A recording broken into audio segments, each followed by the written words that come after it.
점심을 먹고 나면 이 오후는 약간 피곤하면서 졸린 시간이니까요. 우리 교우분들께 간단한 질문 한 가지 드리고서 강설을 하겠습니다. 방금 읽은 우리 요한복음 21장 15절부터 15, 16, 17절 이 석절을 읽어보시면 굉장히 이건 유명한 말씀이어서 아마 교회 오래 다니신 분들은 익숙하게 알고 계신 말씀일 텐데요. 예수님께서 3번 질문하시고 베드로가 3번 대답합니다. 그렇지요? 질문은 이것입니다. 예수님의 3가지 질문에서 같은 내용은 뭐고 조금 다른 내용은 무언가 하는 것인데요. 이게 첫 번째 질문이고요. 두 번째 질문은 아주 비슷한 건데 베드로의 대답에서 똑같은 내용은 뭐고 조금 다른 내용은 뭔가 하는 것입니다. 어려운 질문은 아니죠? 그 나태주 시인의 풀꽃이라는 시, 짧은 시 아십니까? 자세히 보아야 예쁘다. 오래 보아야 사랑스럽다. 너도 그렇다. 이거잖아요. 그래, 정말 풀꽃이 자세히 봐야 예쁘고요. 오래 보아야 사랑스러운데요. 이 풀꽃도 그렇고 여러분 각자도 다 그런데 하나님 말씀도 그렇습니다. 자세히 보아야 진가를 압니다. 그래서 제가 좀 자세히 보시라고 요 15, 16, 17절 질문을 드린 것입니다. 우리가 오전에 살핀 대로 그날 이 7 제자는요. 갈릴리 호숫가에서 부활하신 그리스도 곧 주 하나님께서 친히 차려주신 아침 식사를 하였습니다. 그 식사는 말하자면은 비범한 성격과 아주 평범한 성격이 이렇게 맞물려 있는 그런 식사였습니다. 비범한 성격이라고 한다면은 우리 주 예수님께서 자연 만물을 뜻대로 다스리실 수 있는 큰 능력을 발휘하셔서 밤새도록 텅 비어있던 그 그물을 꽉 채우시고 그래서 그 그물에서 건져 올린 생선도 사용하셔서 이 아침밥을 차려주신 것입니다. 이런 건 대단히 비범한 일이죠. 그런가 하면 평범하다고 한다면 그 식사는 다른 평범한 식사와 똑같이 숯불에다가 이제 떡과 생선을 올려놓고 구워서 먹은 식사였습니다. 그렇지만은 그런 평범한 식사라도 그 식사를 누가 차려주신 것인가 잘 생각하면 대단히 비범한 식사라고 할 수 있겠습니다. 우리가 먹는 매일의 밥이 그렇습니다. 아무 의식이 없이 먹으면 그게 어제 먹던 밥이고 오늘 먹는 밥이고 내일도 또 먹을 맨날 먹는 그 나물의 그 밥입니다만은 이 밥 누가 주신 것인가? 왜 주신 것인가? 이걸 잘 생각하고 하나님의 말씀을 믿는 믿음과 감사하는 기도를 드리고 제대로 먹으면 이게 다 비범한 식사가 됩니다. 결코 평범하고 하찮은 맨날 먹는 그 밥이 아닙니다. 그러니까 이 하나님의 말씀을 믿는 믿음과 기도가 우리의 이 일상생활 전체를 우리가 매일 먹는 그 항답안에 그 말 그대로 그 밥을 거룩하게 합니다. 그러니까 우리의 삼시세끼는 저절로 거룩해지는 게 아니라 말씀과 기도로 믿음과 기도로 거룩하여지는 것입니다. 이렇게 이날 이 아침 식사로 제자들에게 아주 크고 따뜻한 사랑을 전혀 그들의 잘못을 책망하지 않으시고 다 품어주시는 그리고 밥을 친히 차려주시는 이런 큰 사랑을 보여주신 주님께서는 이제 이 15절이 저희가 조반 먹은 후에 이렇게 시작하지 않습니까? 아침 식사가 끝났습니다. 이 식사 후에 특별히 베드로에게 아주 큰 사랑을 베풀어 주십니다. 그건 우리가 다 아는 대로 한마디로 하면은 잡히시던 밤에 3번 주님을 부인하고 저주의 말까지 붙여서 아주 그 부인을 확고부동하게 만들었던 이 베드로에게 세 번의 사랑과 충성의 고백을 받으시면서 그를 사도로 복권시켜 주신 것입니다. 그런데 이 말씀 드리기 전에 먼저 하나 참고로 말씀드릴 것이 있습니다. 아까 먼저 베드로가 배에서 뛰어내려 가지고요, 한 100m 정도, 뭐 90m나 이렇게 헤엄을 쳐가지고 주님께로 왔을 때요, 그게 제일 먼저 아마 왔을 거 아니에요. 그래 이제 물에서 나와서 주님이 계신 곳에 가보았을 때 뭘, 주님 옆에 뭐가 있는 걸 봤겠습니까? 뭐가? 예? 예, 좋습니다. 아까 그거 하나 염두에 두시라고 그랬지 않습니까? 숯불과 숯불 위에 있는 뭐 생선과 떡 이런 거 봤을 거 아니에요. 주님이 혼자 계신 게 아니라 주님이 뭔가 일하시는 중인데 숯불이 있고 숯불 위에 이렇게 고기가 또 떡이 구워지고 있는 걸 봤습니다. 맛있겠습니다. 좋습니다. 그런데요, 베드로가요, 맛만 생각한 게 아닙니다. 지금 정말 말을 잘했는데 베드로의 심정으로 돌아가서 한번 생각해 볼 필요가 있는데요. 왜 이 말씀을 드리냐면 이 숯불이라는 단어가 비상치가, 이게 평범하지가 않아요. 비상한 단어입니다. 왜 그러냐면 이 숯불이라는 단어는 이 신약 성경이 270장이거든요. 전부 다 합치면 마태복음부터 계시록 끝까지 이 신약 성경 270장 중에 딱 2번만 나옵니다. 숯불이라는 단어는. 근데 2번만 나오는 이 단어가 요한복음에만 나옵니다. 이 요한이 쓴, 어디에 나오냐면 오늘 우리가 읽은 여기에 한번 나와요. 21장에 그 숯불이 있었잖아요. 숯불 위에 고기 구워지는 거. 그런데 또 한 번 나오는 데가 있어요. 이게 지금 21장 9절에 한번 나오잖아요. 석장 앞으로 가면요, 18장 18절에 나옵니다. 이렇게 딱 성경에, 신약 성경에 이 숯불이라는 말이 2번만 나옵니다. 이게 왜 아까 베드로가 맛있겠다 그랬는데 베드로는 지금 그거 보고 맛있겠다는 생각을 아마 안 했을 거예요. 18장 18절을 보면은 그 생각이 날 겁니다. 왜 그렇습니까? 18장 18절이 뭡니까? 그때가 추운 고로 종과 하속들이 숯불을 피우고 서서 쬐니 베드로도 함께 서서 쬐더라. 이게 어떤 상황인지 아시겠죠? 얼마 전이에요. 이거 최장 40일이 안 된, 40일이 뭡니까? 이거 바로 얼마 전에 그때 예수님 잡히시던 그 밤에는 날씨가 추웠어요. 밤이었는데요. 그래 사람들이 숯불을 피워놓고 있었고요. 베드로도 추우니까 숯불을 쬐려고 이게 대제사장의 뜰에, 그 집 뜰에 갔는데 그때 숯불을 피우고 서서 쬐니까 베드로도 자기도 춥다고 이렇게 껴가지고 거기서 숯불을 쬐단 말이에요. 그 숯불이 여기 18장 18절에 한번 나오고, 근데 예수님이 이제 해변에 서 계신데 그 예수님이 숯불 옆에 서 계신 거예요. 숯불 앞에서 예수님을 부인했는데 예수님이 그 숯불 옆에 지금 딱 서 계신 것입니다. 그러니까요, 이게 바로 얼마 전 일이니까 이 베드로는 숯불을 보았을 때 불현듯 그날 밤의 일이, 그 잊을 수 없는 너무나 슬픈, 원통한, 그리고 너무나 죄송한 그 일이 생각났을지도 모릅니다.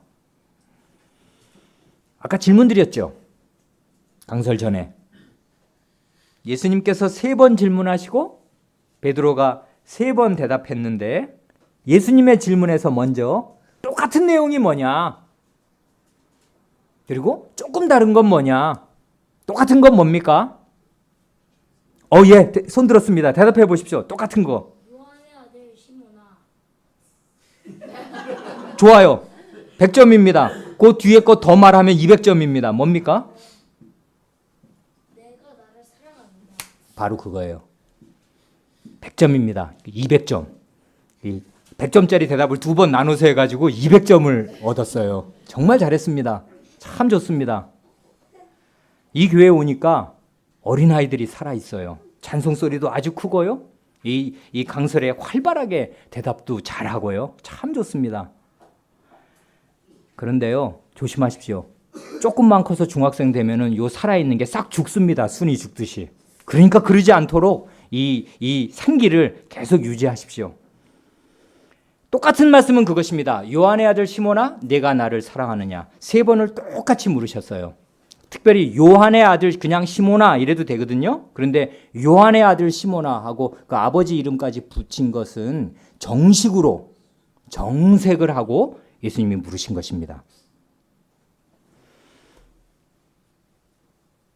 이 똑같은 말을 예수님이 물으셨는데 이 물으신 것은 그냥 한 30대 남자가 또 다른 비슷한 나이 또래 남자에게 내가 나를 사랑하느냐? 그런 일은 보통 없지 않습니까? 우리가 인생 살면서 남자가 남자한테 무슨 그런 얘기를 왜 물어봅니까? 이거는 그냥 그 애정 고백을 요구하는 것이 아니라요. 신앙 고백을 요구하는 것입니다. 왜 그러냐면 이스라엘 사람이면 다 알아요. 들으라 이스라엘아. 뭘 들어야 합니까? 주 곧 우리 하나님은 유일한 주시라. 내 마음을 다하고 목숨을 다하고 힘을 다하고 뜻을 다하여 주 너희 하나님을 사랑하라 하시는 이 말씀, 이게 신명기 6장 그 4, 5, 6절에 있는 들으라 이스라엘, 쉐마 이스라엘, 들으라 하는 말이 쉐마거든요. 그래서 이 쉐마의 말씀, 들으라 하는 말씀을 이스라엘 사람이면 안 들은 사람 없습니다. 안 들었으면 그 사람 이스라엘 사람 아니에요. 어려서부터 귀에 못이 박히도록 들은 들으라 하신 첫 번째 가장 중요한 말씀이 이 말씀이에요. 너의 마음, 목숨, 뜻, 힘을 다해서 주 너의 하나님을 사랑해라 하는 이게 이스라엘의 신앙 고백이고요. 이 고백을 요구하신 것입니다. 베드로에게. 내가 나를 사랑하느냐 하고 물으신 것은 이 신앙 고백을 요구하신 거예요. 그런데요, 다 아시는 대로 베드로는요, 신앙 고백 안 한 사람입니까? 이미 한 사람이에요. 주는 그리스도시요 살아계신 하나님의 아들이시니이다 하고 주님께서 받으시고 인정하시고 그 신앙 고백은 사람이 가르쳐 준 거 아니고 하늘에 계신 내 아버지께서 내게 가르쳐 주신 것이다 하고 이 신앙 고백의 신적인 기원까지 언급하시면서 이 신앙 고백이 참되다는 걸 인정해 주신 그런 신앙 고백을 이미 주님께 바친 사람입니다. 그리고 이렇게 신앙 고백을 하고 이 신앙 고백하기 전부터 예수님의 12사도로 부르심을 받아서 사도의 일을 한 적이 있는 사람이에요. 그렇죠? 그런데요, 그랬던 사람이 이제 자기 신앙을 다 버리게 되고 주님을 배반하고 부인해서 그 신앙 고백 그렇게 훌륭하게 주님이 받으실 만하게 멋지게 한 신앙 고백이 땅바닥에 떨어졌습니다. 그리고 사도의 지위가 다 위태하고 흔들리게 됐습니다. 사도라는 말은 보내심 받은 사람이라는 뜻이거든요. 근데 보내심을 받은 사람이 자기를 보낸 분이 난 누군지 몰라 부인하고 저주까지 붙였으니 그런 사람이 무슨 사도입니까? 이제 사도인 것도 바닥이고 그의 한 신앙 고백은 진실성을 입증받기 어렵게 되었다 그 말입니다. 이처럼요, 이미 신앙 고백을 한 분들이더라도 이미 신앙 고백을 한 우리 신자라도 때때로 주님 앞에서 다시금 신앙 고백을 할 필요가 있습니다. 사실은요, 이 주일 예배가 이게 매주 주님께 신앙을 고백하는 자리 아니에요. 주님을 믿습니다. 주님을 찬송합니다 하고 입을 열어서 우리의 온 몸으로 이 자리에 참석한 이 사실로 늘 신앙을 우리는 다시 고백하고 다시 재확인하는 것입니다. 부활하신 주님께서 물으신 것은 딱 한마디입니다.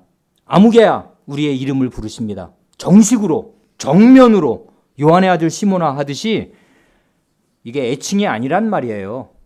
제대로 눈을 똑바로 보시고서 정색으로 너 나를 사랑하느냐 하고 주님께서 물으십니다. 그러니까요, 신앙 고백의 핵심은 다른 데 있지 않습니다.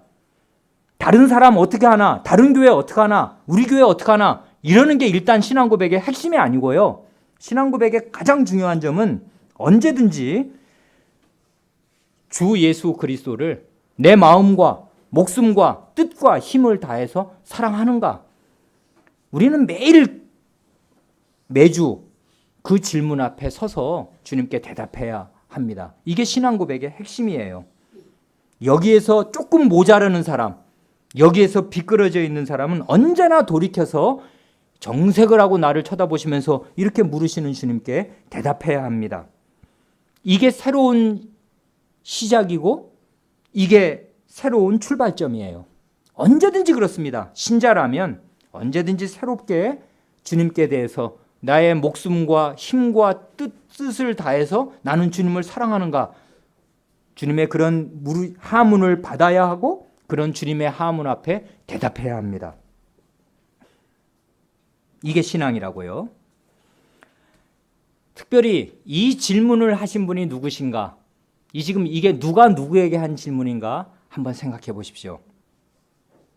부활하신 주님께서 구약의 이스라엘 백성이 주 여호와 하나님께 바쳤던 그 절대적인 사랑을 이제 요구하십니다. 왜요? 자신이 주 하나님, 여호와 하나님이시니까 그 이스라엘 백성이, 구약 백성이 늘 여호와 하나님께 바쳤던 그 사랑을 이제 자신에게 요구하십니다. 특별히 지금 누가 누구에게 묻습니까? 예수님이 베드로에게 물으십니다. 베드로의 그 죄를 아시고 미리 예고까지 하시고 호언장담하는 베드로에게 내가 내 믿음이 떨어지지 않기를 위하여 기도하였으니 너는 돌이킨 후에 내 형제를 굳게 하라. 이런 말씀을 하시면서 그 베드로의 죄를 씻어주시려고, 자기를 부인하고 저주하였던 그 베드로의 죄를 씻어주시려고 피 흘리시고 죽으시고 다시 살아나신 그 그리스도께서 길게 얘기할 거 없이 베드로를 위해서 목숨을 바치셨던 예수님께서 베드로 앞에서 숯불 옆에 두고서 네가 나를 사랑하느냐 하고 물으십니다. 베드로를 위해서 목숨을 주신 예수님이 이제 베드로에게 내가 내 목숨을 다해서 나를 사랑하느냐 물으십니다. 신앙을 고백한 베드로가 대답하지요. 자기가 주님을 사랑한다고. 이렇게 신앙을 고백한 베드로에게 주님께서 내 어린 양을 먹이라, 내 양을 치라, 내 양을 먹이라, 이렇게 자신의 교회, 내 양, 내 어린 양, 내 양, 소유권이 명백하잖아요. 이건 다 주님의 양이라고요. 왜 그렇습니까? 주님이 피로 각 사람을 사셨다고요. 소유권은 주님께 있고 우리 각 사람의 몸값이 따지면 어떻게 되는 것입니까? 예수님의 목숨값이랑 똑같은 것이라고요. 우리를 사시려고 예수님이 자기 목숨을 들이셨어요. 그러니 우리의 목숨값은, 우리의 몸값은 예수님의 목숨값과 등가입니다. 예수님의 피로 사신 성도들이라고요. 내 양이라고요. 내 양이라고 예수님이 주장할 수 있어요. 자기가 목숨을 버렸는데 그 양들을 맡기십니다. 그러니 사도로 이 베드로를 복권시켜 주시는 것이에요. 뉘라서 누구한테 자기가 목숨을 바친 그 양들을 맡기겠습니까? 자기의 사도들에게 내가 목숨을 걸고 내 피로 산 이 사람들을 네가 맡아서 포동포동 살찌게 잘 먹여라, 목양을 부탁을 하십니다. 이런 말씀으로 베드로를 사도로 복권시켜 주십니다. 다른 제자들도 그 말씀 듣고 있단 말이에요. 베드로가 우리 형제 베드로가 예수님 부인하고 그렇게 했지만 이제 예수님께서 다시 교회를 그에게 맡기시는구나. 다 알 수 있도록 베드로 자신이 알고 다른 사도들도 옆에서 다 알 수 있도록 이렇게 공적으로 그를 사도로 복권시켜 주십니다. 그러니까요, 이렇게 베드로처럼 사도가 됐든지 아니면 목사가 됐든지 이 교회에서 수고하는 집사가 되었든지 누구든지 한 성도가 되었든지 반주자가 되었든지 주님의 집에서 무슨 일이라도 와서 청소라도 한번 할 수 있는, 교인을 위해서 휴지 하나라도 줍고 컵 하나라도 닦을 수 있는 무슨 일이든지 한다면 그 일을 할 수 있는 기반은 뭔고 하면 주님을 향한 절대적인 사랑입니다. 이런 사랑이 없거나 희미한 상태에서 하는 모든 봉사는 위선입니다. 위선. 그게 선이 아닌 게 아니에요. 선한 일이에요. 도움을 받지 않습니까, 우리가? 그러나 그게 위선이다 이 말입니다. 주님을 향한 이런 사랑을 참되게 고백하는 사람이 주님의 교회의 일부를 맡아서 하는 것입니다. 무슨 일이든 간에. 그런데요, 질문 중에 아까 똑같은 거는 이제 아까 잘 맞췄지 않습니까? 요한의 아들 시몬아, 내가 나를 사랑하느냐. 그런데 3번 질문을 하시는 중에 조금 다른 게 있어요. 하나. 뭐죠 그게? 똑같은 질문은 3번 예수님이 하셨는데 조금 다른 내용이 있어요. 또 얘기해 보세요. 예. 내가 이 사람들보다 바로 그것입니다. 이거 어떻게 하면 좋아? 300점이 됐네. 만점이 몇 점까지 가야 되는 거예요? 100점이 만점인데 만점을 3번을 받아서 땡땡땡 이 종 쳤어요. 좋습니다. 아주.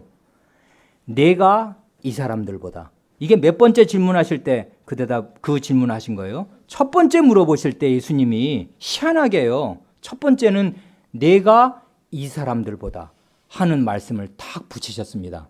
자세히 봐야 예쁘다고요. 성경을 자세히 볼 필요가 있습니다. 그런데요, 내가 이 사람들보다라는 말은요, 우리말은 이렇게 이게 번역을 해서 이렇게 실어놓은 거거든요. 이걸 원어로 보면 이렇게 됩니다. 히브리 말이나 헬란 말, 이게 여기는 이제 요한복음이니까 헬란 말로 쓰였는데요. 헬라어 그리스 말은요, 히브리 말하고 헬란 말은 우리 말하고 다른 게 모든 이런 명사 단어에 뭐 컵이면 컵, 뭐 아니면 뭐 해, 뭐 이런 달, 뭐 건물, 뭐 이런 거에 성이 붙어 있어요. 성별, 남성, 여성, 아니면 중성 이렇게 성이 다 붙어 있다고요. 그런데 여기 보면 이 사람들보다라는 요 단어는요, 하필 남성과 중성이 형태가 똑같아요. 그래서 이게 남성일 수도 있고 중성일 수도 있어요.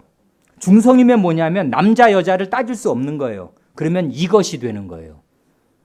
그러니까 이거는 주님이 뭐라고 말씀하셨는지는 이건 하나님 나라 가봐야 판결이 나요. 알 수가 없어요. 우리가 이 성경 말씀 주어진 형태로만 이렇게 정직하게 읽으면 내가 이것들보다 나를 더 사랑하느냐라고 물으신 건지 이 사람들보다 나를 더 사랑하느냐라고 물으신 건지 둘 다 가능하게 성경을 적어 놓았다 이 말씀이에요. 그러니까 우리는 근데 이제 우리말 번역하신 분들은 그 번역은 다 해석이라고요. 우리말 번역하신 분들은 이건 앞뒤 문맥을 볼 때 이 사람들보다라고 물으신 게 아마 틀림이 없어요. 이건 남성이야 이거는. 이렇게 이제 번역을 생각하고 번역을 하신 것입니다. 좋습니다. 그러나 중성일 가능성이 완전히 배제되냐면 그렇지 않다 그 말이에요. 그래서 요 말씀을 3가지로 이제 3가지 가능성으로 우리가 받을 수 있습니다. 이러면 성경이 애매해지는 게 아니라요, 거꾸로 풍성해지는 것입니다. 첫 번째로 중성으로 내가 이것들보다 나를 더 사랑하느냐라고 물으셨을 가능성이 있습니다. 베드로에게 이것들보다 내가 나를 더 사랑하느냐라고 말할 때 이것들에 해당되는 게 뭐가 있겠습니까? 방금 지금 뭐 하고 왔어요? 물고기 잡고 왔어요. 베드로의 원래 출신, 그 사람이 가진 재산들 뭐예요? 배, 그물, 그리고 어부라는 직업, 거기서 닦은 노하우들 먹고 살 수 있잖아요. 이 물고기 잡으면 많이 나오거든요. 그 다음에 그 그리운 갈릴리 바다, 고향 산천, 이것들입니다. 우리들한테도 다 귀한 것들 아닙니까? 우리들한테 이것들에 해당되는 게 있으면 뭐겠습니까? 초딩들, 우리 이쁜 초등학생들에게 주님께서 내가 이것들보다 나를 더 사랑하느냐라고 만약에 물으신다면 거기에 해당되는 건 뭐 있겠습니까? 많아요. 스마트폰보다, 네가 좋아하는 게임보다 나를 더 사랑하느냐? 물으실 수 있습니다. 주님께서. 물으실 자격이 있어요. 주님께서. 고등학생들이라면은 대학 가고 싶어 지금 엄청 아침부터 저녁까지 야자까지 하면서 고생 엄청 하면서 하려는 이유가 뭐예요? 대학 가고 싶은 거잖아요. 인서울 하고 싶은 거잖아요. 더 자기 명예 높은 그런 대학에 가고 싶은 거잖아요. 내가 대학보다 대학 그 이름보다 나를 더 사랑하느냐 물으실 수 있습니다. 혹시 이 가운데 취업 준비생들이 취준생이라고 그러잖아요. 취업 준비하는 그런 공무원 시험 준비하든지 뭐 준비하는 사람이 있다 그러면은 내가 그렇게 가고 싶어 하는 그 직장보다 나를 더 사랑하느냐? 물으실 수 있습니다. 우리는 다 가장인데요. 가장들에게 내가 네 생계를 꾸리는 네 생업보다 나를 더 사랑하느냐? 베드로에게 너 어부 이 배 그물보다 나를 더 사랑하느냐라고 물으실 수 있듯이 우리에게도 물으실 수 있습니다. 이 가운데는 또 은퇴한 분도 계시죠? 은퇴하신 분에게는 내가 연금을 의지하는 것보다 나를 더 의지하고 사랑하느냐? 물으실 수도 있겠습니다. 이런 것입니다. 이게 중성이라면 이게 물건이라고요. 사물이라고요. 우리가 아끼고 좋아하는 어떤 것이라도 상관없습니다. 다 여기 속에 들어옵니다. 이게 진짜 모든 걸 담을 수 있는 그물이에요. 이 말씀. 내가 이것들보다 나를 더 사랑하느냐. 그것들은 많아요. 한두 가지가 아니라고요. 두 번째 가능성은 이걸 내가 이 사람들보다 나를 더 사랑하느냐라고 물으셨다고 했을 때도 두 가지로 우리가 이해할 수 있습니다. 이 사람들보다 나를 더 사랑하느냐 하셨을 때 첫 번째는 이런 것입니다. 내가 이 사람들 더 사랑하냐 아니면 나를 더 사랑하느냐 이런 것입니다. 이 말이 가능한 첫 번째 뜻은 그러니까 너 지금 나를 더 사랑해? 이 사람들 더 사랑해? 할 때 이 사람들에 해당되는 게 베드로에게 누구예요? 있잖아요. 자기 형제 안드레 그리고 야고보 요한 같은 동업자 그리고 고향 친구들 그리고 같이 그 3년 반 가까이 동고동락했던 예수님의 같은 사도들 이게 동지애가 있잖아요. 이 사람들보다 나를 더 사랑하느냐라고 예수님이 물으실 수가 있습니다. 그런 말에 우리는 대답해야 됩니다. 우리라면 어떻게 물으실 수 있겠습니까? 혹시 이 가운데 이제 아까 들으니까 결혼을 앞둔 엄청 이제 눈에 콩깍지 씌운 거 아니에요, 이제. 그러니 뭐 여기 이에 고춧가루 껴도 이쁠 거예요, 아마. 그 다 이뻐. 다 좋아. 신혼부부에게 내가 내 신랑 신부보다 나를 더 사랑하느냐라고 물으실 수 있습니다. 그런데요. 이게 물밀듯이 사랑이 쏟아지는 경우가 있는데 신생아를 낳고 또 우리 누구처럼 애가 돌박이 이게 지난 그런 아기를 한번 안아보십시오. 그런 아기를 낳아서 어미로서 젖을 물려보십시오. 그러면 그 가냘프고 여린 그 어린 것에게 젖을 물린 어미라면은 자기 심장, 자기 눈이라도 빼서 이 아이가 필요하다면 얼마든지 줄 것입니다. 그런 사랑이 우리 같은 주인에게도 다 나온다고요. 그러니 그런 갓난아이를 아는 어머니, 아버지에게는 내가 그 아이보다 나를 더 사랑하느냐라고 예수님이 물을 자격이 없습니까? 물으실 수가 없겠습니까? 물으실 수 있습니다. 누굴 더 사랑하느냐고 물으실 수 있다고요. 이게 인륜도 몰라보는 폭력적인 질문이겠습니까? 아닙니다. 예수님이 그보다 훨씬 더한 사랑으로 배타적인 사랑으로 우리 각 사람을 사랑하신 게 사실이라고요. 내가 너를 위해서 목숨을 주었어. 너는 이 사람들보다 나를 더 사랑하느냐? 물으실 수 있다고요. 우리는 그런 말에 대답을 해야 합니다. 이게 기독교예요. 기독교라는 말 무슨 말입니까? 다른 거 다 빼고 기독교는요. 그리스도교예요. 기독이라는 말은 기리사독이라는 말의 준말인데요. 기리사독은 이 중국 사람들이 그리스도를 그냥 기리사독으로 읽어가지고 그 첫 글자와 마지막 글자를 따서 기독교 이렇게 한 거거든요. 그러니까 기독교는 그리스도교예요. 그리스도 빼면 기독교는 없는 것입니다. 그런데 그리스도에 대한 이 사랑, 이 사람들보다 이것들보다 더 그리스도를 참되게 사랑하는 그런 사랑이 없으면은 그건 기독교가 아니고 거기서 조금 양보해서 아니 뭐 주님도 사랑하고요. 근데 내 자식도 이쁘지요. 당연히 이쁩니다만은 내가 이 사람들보다 나를 더 사랑하느냐? 라고 말했을 때 주저주저 한다면 그 사람은 참되게 지금 신앙을 아직 고백한 사람이 아닙니다. 신앙은 그런 게 아니에요. 배타적인 것입니다. 주님 앞에서는 어떤 것도 비교가 안 되는 거예요. 그런 사랑으로 주님을 사랑하는가? 이게 기독교입니다. 이게 그리스도교라고요. 나를 위해서 목숨을 주신 그리스도께 나는 전적인 사랑을 바칩니다. 라고 말할 수 있어야 합니다. 반발짝만 양보해도 기독교가 이제 그리고 다른 사람은 어떻게 할 거 볼 거 없습니다. 내가 그렇게 얘기할 수 있냐? 그걸 예수님이 물으시는 거라고요. 너 말이야, 너. 요한의 아들 시몬, 너. 이 사람들보다 나를 더 사랑하냐고요. 마지막 가능성이 있습니다. 요 말 뜻에. 요 말 뜻으로 아마 우리 교우분들은 이제까지 늘 생각하셨을지도 모릅니다. 그게 뭐겠습니까? 내가 이 사람들보다 나를 더 사랑하느냐라고 주님이 하문하셨을 때, 물으셨을 때, 내가 말이야, 이 사람들이 나를 사랑하는 것보다 네가 나를 더 사랑하냐?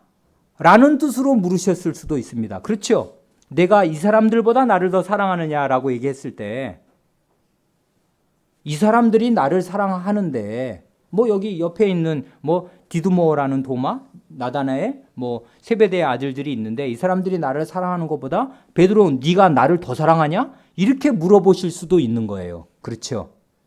근데 이건 약간 잔인한 질문입니다. 왜요? 예수님이 말이에요. 요한이 자기를 사랑하는 사랑을 예를 들면 요거는 한 800g 된다면 베드로 너는 그거보다 더 900g쯤 나를 사랑하냐? 예를 들면 이런 식으로 지금 물어보시는 게 되잖아요.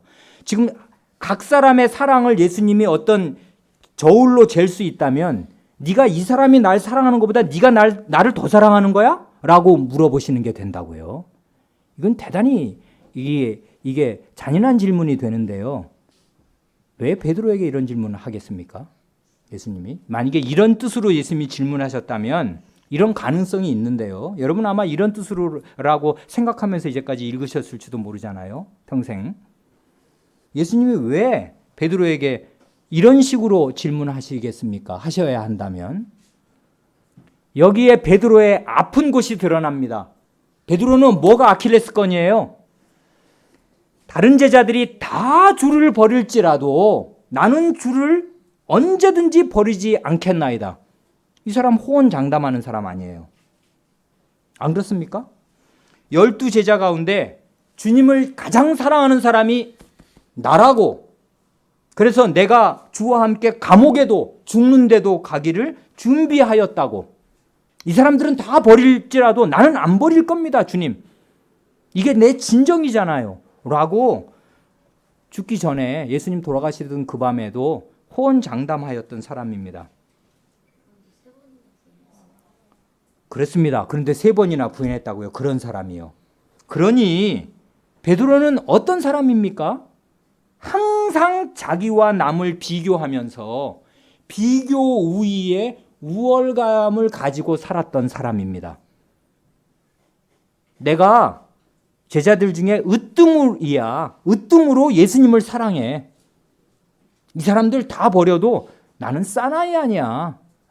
근데 같이 예수님하고 죽을 거라니까. 그리고 감옥에도 간다니까. 그리고 그 사람 말이 그게 헛된 말이 아니었어요. 처음까지는. 이 사람이 칼을 휘둘렀어요. 이게 무섭게 사람들이 막 이렇게 예수님을 잡으러 새벽에 그 동산으로 오는데 이 칼을 빼가지고요. 진짜 한번 죽기 살기로 해본 것입니다. 이 사람 우리나라 사람으로 왔으면 경상도 사나이예요. 칼을 휘두른 거예요. 그래갖고 진짜 귀를 잘라버렸어. 그러니 진짜 죽기 살기로 한번 해보는 것입니다. 진짜 이 사람 한번 그래 죽기 살기로 한번 해보자. 우리 선생님을 니들이 잡아가? 그런 건 못해 하고 칼을 휘둘렀던 거예요. 경상도 사나이입니다. 이 사람 지금. 갈릴리 사나이. 어부 출신. 억센 그 어부의 그 성정이 살아있으면서 주님을 위해서는 물불을 안 가리려고 한번 해봤어요. 그런데 몇 시간 안 갑니다. 그게. 몇 시간 못 가고 아까 숯불 앞에서 예수님을 부인하게 됐더라. 그 말입니다. 항상 자기와 남을 비교하면서 자기가 이 사람들보다는 더 낫다고 늘 생각하는 게 은연중에 박혀있는 그 사람에게 주님께서 그래? 그래? 그게 사실이야? 네가 이 사람들보다 나를 더 사랑해? 라고 예수님이 물으실 수가 있습니다.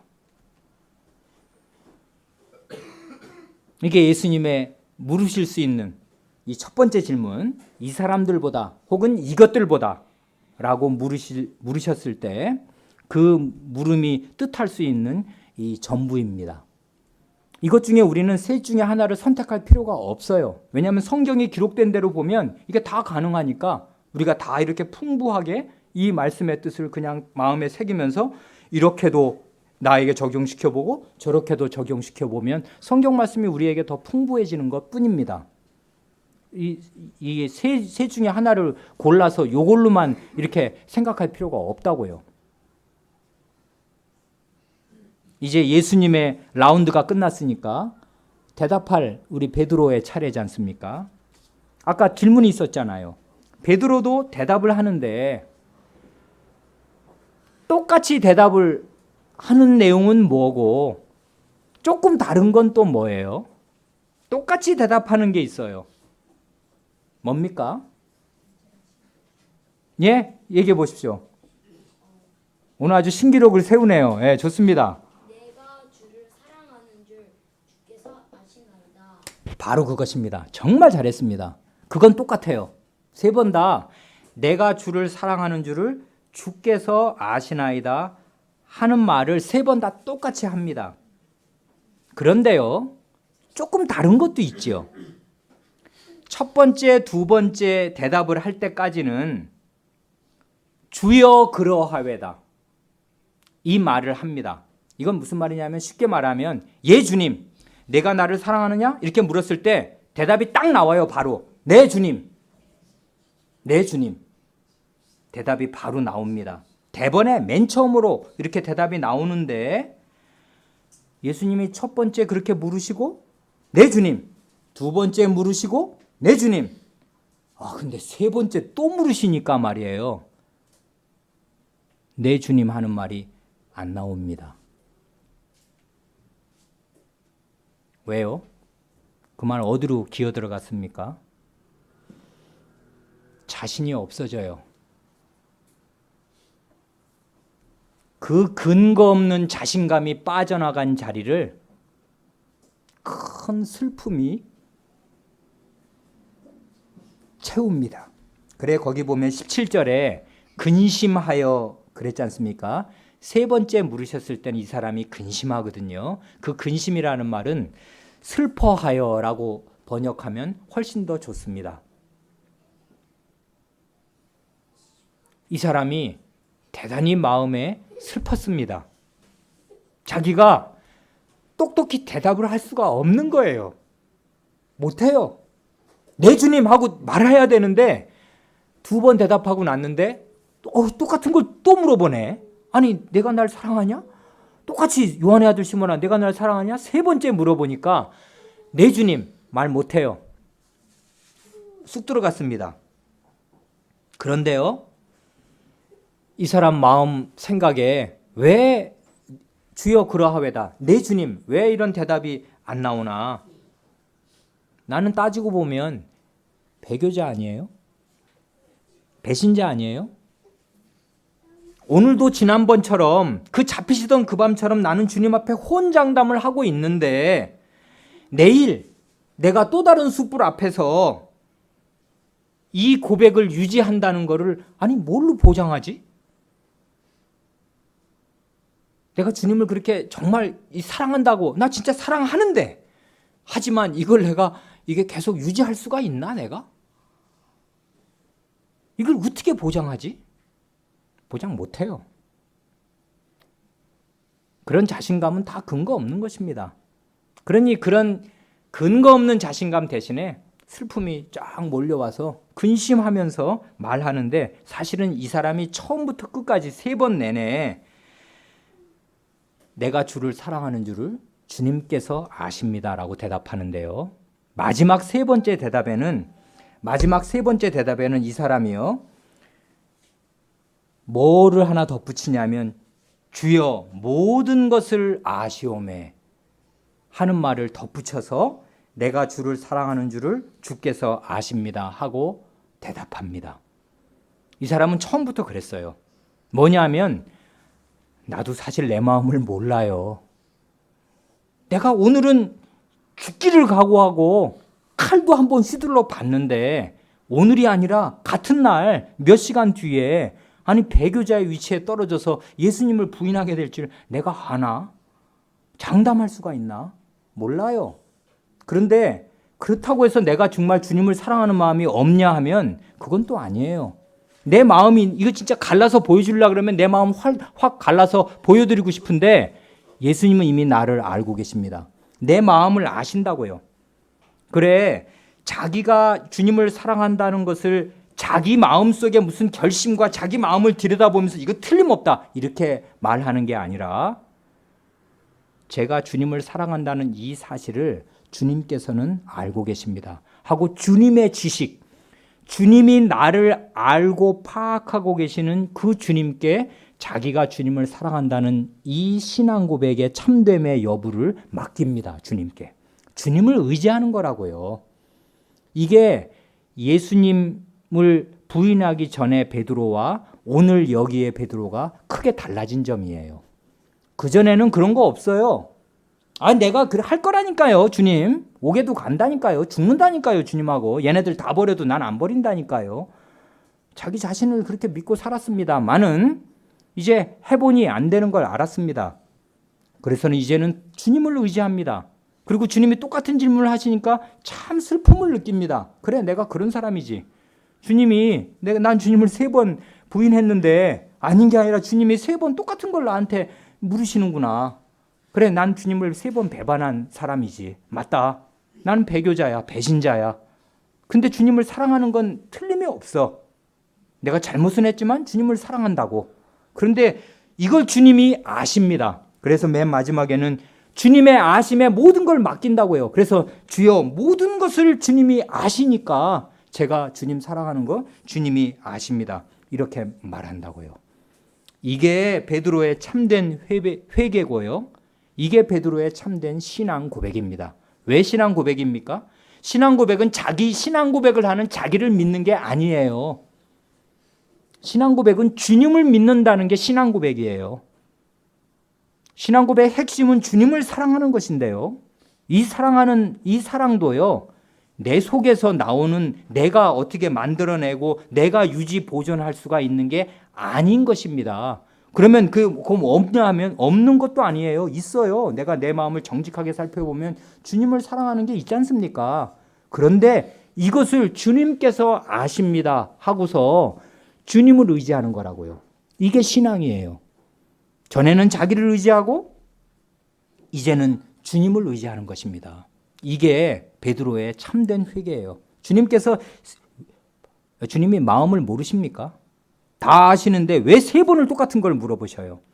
3번 부인한 베드로에게 그 부인한 그 상처 그런 걸 다 씻어주시려고 그리고 그를 참되게 주님을 진정으로 의지하는 사람으로 세우셔서 사도로 복권을 시키시려고 주님께서 이스라엘 사람에게 늘 요구하셨던 신앙 고백을 똑같이 요구하시면서 그러면서 동시에 그 사람이 자기를 의지하지 않고 주님을 의지하도록 주님께로 마음을 싹 이끄신 것입니다. 얼마나 주님께서 훌륭하시게, 얼마나 지혜로우시게, 얼마나 부드러우시게 이 베드로를 대하신 것입니까? 그래, 그런 신앙 고백을 참되게 회개하고 참된 신앙 고백을 한 베드로에게 주님께서 이제 영예를 안기십니다. 18절, 19절. 내가 진실로 내게 이르노니, 이 진실로는 아멘 하는 것입니다. 진실로라는 말이 아멘이거든요. 참되게. 그러니까 이건 아주 진지한 말씀을 하실 때, 중대한 말씀을 하실 때 주님께서 정색을 하고 하시는 말씀이에요. 아멘 하고 내게 이르는데 젊어서는 내가 스스로 띠띠고 원하는 곳으로 다녔거니와 늙어서는 내 팔을 벌리리니 남이 내게 띠띠우고 원치 아니하는 곳으로 데려가리라. 이 말씀을 하심은 베드로가 어떠한 죽음으로 하나님께 영광을 돌릴 것을 가리키심이러라. 이 말씀을 하시고 베드로에게 이르시되 나를 따르라 하시니. 베드로의 순교를 예고하십니다. 주님께서 먼저 십자가를 지셨고요. 그럼으로써 하나님께 최대의 영광을 돌리셨습니다. 십자가가 하나님께 최대의 영광이 됩니다. 하나님의 어미와 사랑을 그거보다 더 잘 나타내는 건 없거든요. 그래 주님께서는 이 하나님이 죄를 털끝마치도 용납하지 않고 다 처벌하신다는 이 어미를 십자가로 드러내시면서 동시에 그러나 하나님께서는 죄인을 너무나 사랑하셔서 자기 아드님을 차라리 희생시키시면서 죄인을 얻고자 하신다는 이런 하나님의 어미와 하나님의 사랑을 동시에 다 드러내시니까 십자가야말로 하나님에게 최대의 영광이 됩니다. 이렇게 주님 자신이 십자가를 지심으로써 하나님께 영광을 돌리시듯이 이제는 이 주님의 사도 베드로가 주님의 뒤를 따라서 주님의 교회를 위해 피를 뿌림으로써 하나님께 영광을 돌리게 될 것을 말씀하십니다. 이렇게 되기 위해서 핵심적인 거 하나를 딱 명령하십니다. 나를 따르라. 이것입니다. 내가 나를 사랑하느냐 하고 3번 물으신 주님이 그 다음에 명령하신 것은 나를 따르라. 이 한마디예요. 나를 따르라고요. Follow me. 나를 따라오너라.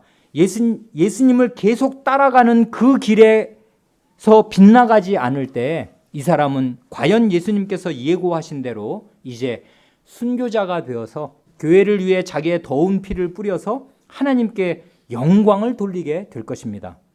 이건 사람에게 최고의 영예일 것이에요. 여기서 딱 끝났으면 좋았으련만 요한복음은 여기서 끝나지 않습니다. 사람은 잘 안 바뀌어요. 20절, 21절, 22절이 나옵니다. 베드로가 돌이켜 예수의 사랑하시는 그 제자가 따르는 것을 보니 그는 만찬석에서 예수의 품에 의지하여 주여 주를 파는 자가 누구오니까 묻던 자르라. 이에 베드로가 그를 보고 예수께 여짜오되 주여 이 사람은 어떻게 되겠사옵나이까? 예수께서 가라사대 내가 올 때까지 그를 머무게 하고자 할지라도 내게 무슨 상관이냐? 너는 나를 따르라 하시더라. 아까 우리 21장 처음에 읽을 때 거기 7절인가에서 두 제자가 있었지요. 배 안에서 야 주시다. 예수의 사랑하시던 그 제자가 예수님을 먼저 알아보고 말하니까 그때 베드로가 그 말을 듣고서 물에 뛰어내렸죠. 여기에서도 그 똑같은 두 제자가 나옵니다. 베드로가 그렇게 합니다. 묻습니다. 근데 재밌는 사실은 예수님이 베드로더러 너는 나를 따르라 그랬지 않습니까? 그런데 예수의 사랑하시던 그 제자는 이미 예수님을 따르고 있어요. 그렇죠? 여기 보면은 그 제자가 따르는 것을 보고 있습니다. 그 제자는 요한은 예수님을 따르고 있어요. 그런데 베드로가 너는 나를 따르라 그러면 따라가려면 누굴 봐야 됩니까? 예수님을 봐야 될 거 아니에요. 따르라 그러면 예수님이 앞서 가신다는 얘기고 예수님의 뒤를 바라보면서 가야 되는데 베드로는 시선이 그렇게 안 돼요. 이 사람 생겨먹은 게. 어떻게 합니까? 나를 따르라 그러면 예수님 따라가면 되는데 가다 보니까 옆을 봅니다. 딴 사람을 봐요. 쟤는 어떻게 되지? 나는 이렇게 순교의 영광을 주신다는데 나는 진짜 영광스럽게 될 거야. 주님을 위해서 피를 뿌릴 거야. 어때? 나 꽤 괜찮은 사람 아니야? 근데 쟤는 어떻게 되는 거야? 저 사람은 어떻게 되는 거지? 하고서 왜냐하면 베드로와 요한 그다음에 야고보까지 합쳐서 요 세 사람이 이른바 이너서클이라고 12제자들 중에서도 따로 뽑힌 세 사람이었거든요. 늘 세베대의 두 아들과 자기란 말이에요. 그러니 저 사람은 어떻게 되는 거야? 하는 게 이 사람은 늘 궁금합니다. 그래 그걸 참지 못하고 늘 비교 우위 비교 열위 가운데 그 생각을 늘 가지고 살던 이 사람이 그 중대한 말씀을 들은 순간에도 주여 이 사람은 어떻게 되겠습니까 하고 주님께 여쭙니다. 자기 마음속에 있는 걸 드러내는 거예요.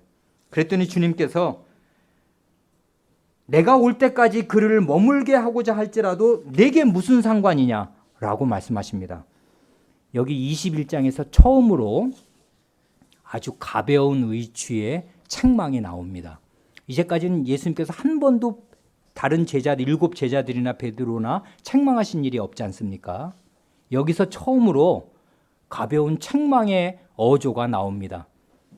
너 왜 딴 데 보냐? 네가 무슨 상관인데? 그 사람을, 예수님의 이 노기를 한번 들어보세요. 내가 다시 올 때까지 그를 머물러 둘지라도, 예수님이 지금 그때 가신 지 다시 오시려면 지금 2000년 지났어요. 안 그렇습니까? 예수님은 자기가 이렇게 짧은 시간에 올 거 아니라는 거 아셨을 거예요, 아마. 근데 내가 다시 올 때까지 그 사람 여기 땅에 남겨둘지라도 그게 너랑 무슨 상관인데? 너는 나를 따르라 하고 두 번째 말씀하십니다. 베드로는 딴 사람을 보면 안 돼요. 딴 사람하고 비교 우위, 비교 열의를 늘 느끼면서 사는 이 사람의 그 정신을 뿌리 뽑아서, 어떻게 뿌리 뽑습니까? 예수님의 뒤를 바라보고 예수님을 바라보고 예수님으로 꽉 채워서 예수님을 따르는 것으로 그런 생각이 뿌리가 뽑힐 것입니다. 왜 자꾸 딴 사람과 자기를 비교하는 것입니까? 저 사람은 어떻게 될 건가? 그게 왜 궁금한 것입니까? 이 사람은 그걸 통해서 자기의 우위 혹은 자기의 열의를 늘 확인하는 사람입니다. 그래 예수님께서 내가 올 때까지 그를 머물게 하고자 할지라도 내게 무슨 상관이냐 책망하시고 너는 나를 따르라 말씀하십니다. 우리는 어떻습니까? 대개 교회 사람들의 그 마음 상태가 늘 이렇습니다. 다른 교회와 우리 교회를 비교하고요. 우리 교회 내에 제일 잘 믿는 사람, 제일 못 믿는 사람, 그래 나 중간은 가잖아. 이런 식으로 늘 자기를 다른 사람과의 눈대중 가운데 자기를 자리매김하면서 자기의 위치와 자기를 평가하고, 그래서 나는 그래도 괜찮은 사람이네. 아니 여기는 아무도 나를 몰라주고 내가 제일 꼬레비네. 별로 있고 싶지 않다. 이런 식의 생각을 늘 하게 마련이에요. 베드로의 생각에 그런 게 뿌리 박혀 있었던 모양입니다. 그래서 사람 잘 안 바뀌는데요. 이건 아직 성신이 오순절에, 신약의 첫 오순절에 내려오시기 전 아니에요. 그래 요한복음으로 성경이 끝나는 건 아니니까요. 나중에 사도행전으로 가면 놀라운 반전이 있습니다. 그래 사도행전 가보십시오. 베드로가 정말 교회의 반석으로 나타나서 모든 중요한 일을 베드로가 다 합니다. 그리고 요한은 사도행전에서 한마디 말이 없는 사람으로 베드로의 그림자로 나타납니다. 요한은 사도행전에서 말이 없어요. 모든 말은 베드로가 합니다. 그런데 요한이 늘 동행해요. 옆에 늘 있어요. 그럼으로써 교회를 든든히 세웁니다. 두 사람이 아름답게 협업합니다. 성신을 받고서 이런 식의 헛된 비교가 싹 없어지고서는 정말 주님을 따르되 더운 피를 뿌리는 그날까지 주님을 따르는 사람들이 됩니다. 그렇지만 요한복음은 아직 거기까지 간 복음서가 아니지 않습니까? 요한복음은 요 말로 딱 마칩니다. 예수님께 이런 가벼운 책망을 들으면서 너는 나를 따르라 하시는 말씀으로 베드로에 대한 말씀이 마친다고요. 그러니 우리에게 생각할 거리를 많이 주는 것입니다. 우리는 주님을 사랑합니까? 그러면 주님을 따르십시오. 다른 사람 보지 말고 비교하지 말고 주님께 마음을 다 들이시면서 주님을 따르십시오. 이것이 부활하신 주님께서 어제나 오늘이나 영원토록 동일하신 분이 베드로에게 요구하셨던 것이면서 동시에 우리 각 사람에게 요구하시는 요구입니다. 기도하겠습니다.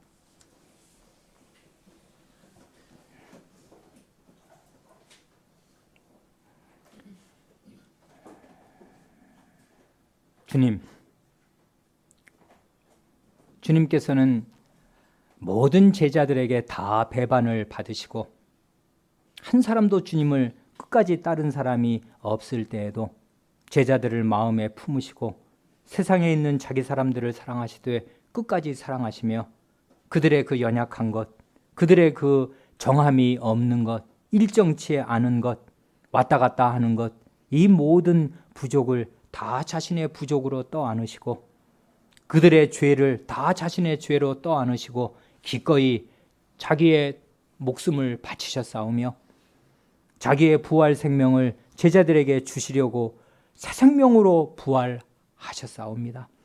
이런 주님께서 부활하신 새 생명 가운데에 제자들에게 나타나셔서 큰 사랑을 베푸시되 특별히 주님을 부인하고 저주까지 붙인 이 베드로에게 그를 사도로 복권시켜 주시기 위하여 그에게 내가 나를 사랑하느냐 3번 물으셨사옵고 나를 따르라 2번 말씀하셔서 베드로가 할 일이 무엇인지를 명확히 가르쳐 주셨사옵니다. 주님께서 내가 나를 사랑하느냐 물으실 때에 저희의 가지고 있는 어떤 것보다 저희가 사랑하는 어떤 것보다 더 주님을 사랑한다고 말씀드릴 수 있게 하여 주시옵소서. 저희가 사랑하는 사람들이 많이 있사온데 그 사람들을 어떤 사람들보다 주님을 더 사랑한다고 말씀드릴 수 있게 하여 주시옵소서.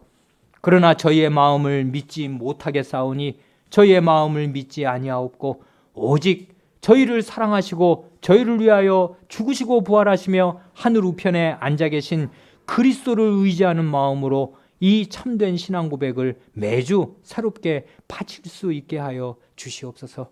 그리고 그 주님을 신실하게 따를 수 있게 하여 주시옵소서. 다른 사람과 비교하여 자신을 높이거나 자신을 낮추는 그릇된 마음자리에서 벗어날 수 있게 하여 주시옵소서.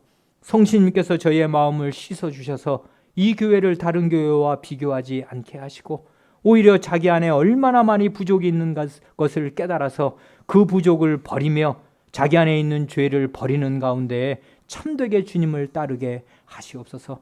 그리하여 이 교회에 있는 모든 교우들이 모든 성도들이 참된 주님의 제자로 나타날 수 있게 하여 주시옵소서. 우리 구주 예수님의 이름으로 기도하옵니다. 아멘.